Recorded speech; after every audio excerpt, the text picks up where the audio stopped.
Ketika luka batin ini tidak disembuhkan, maka akan berpengaruh. Satu, seseorang hidupnya merasa tidak nyaman, dan ketidaknyamanan itulah yang seringkali dia tampilkan kepada orang lain. Ya, ketidaknyamanan itu yang sering dia tampilkan kepada orang lain. Orang yang suka berpikir negatif, ya, cenderung menampilkan amarah, cenderung menunjukkan misalnya sikap permusuhan. Sejatinya ada sesuatu yang dialami. Ada yang disebut sebatas hutang pengasuhan, ada yang lebih mendalam adalah luka pengasuhan. Hutang dan luka ini memang sesuatu yang berbeda. Kalau hutang terkait dengan sikap-sikap yang menjadi haknya tidak diperoleh di masa kecil, yang membuat dia menjadi pribadi yang kosong.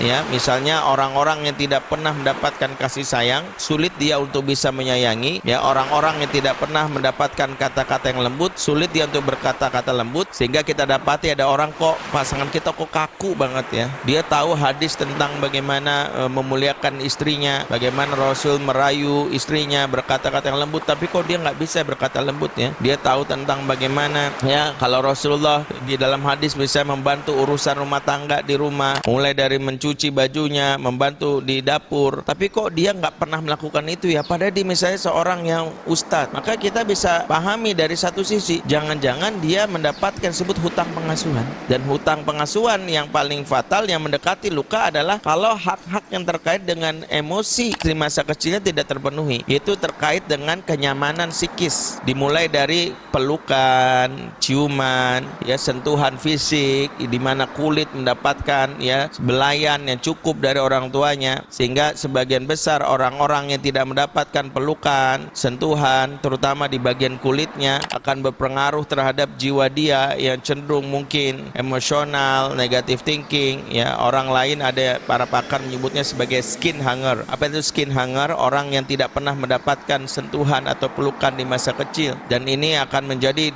nampak ya, kalau kita lihat sorot mata orang yang skin hanger ini nampak ya, kita tidak nyaman dengannya. Pribadinya juga cenderung emosional. Orang lain, ada yang menyebutnya sebagai juniper ya, julid nyinyir baper. Karena memang sikapnya itu yang sering kita lihat kok, seringkali memandang orang lain dengan cara pandang negatif. Ya, karena jiwa yang gelisah, yang tak mendapatkan asupan kasih sayang di masa kecil, cenderung waspada terhadap orang lain dan cenderung tidak mudah percaya kepada orang lain. Karena dia sudah tidak pernah merasakan rasa tenang waktu dalam kandungan. Ibunya mungkin stres dan gelisah, waktu menyusui juga cenderung ditinggalkan, lebih banyak air susunya tanpa pelukan. Bahkan di saat dia sudah usia balita, orang tuanya jarang untuk menenangkannya saat nangis, memeluknya. Tumbuhlah dia yang akhirnya dia tidak mengenal apa itu namanya cinta, apa itu namanya kasih sayang. Bagi dia, mohon maaf, seringkali cinta atau kasih sayang itu sesuatu yang omong kosong belaka.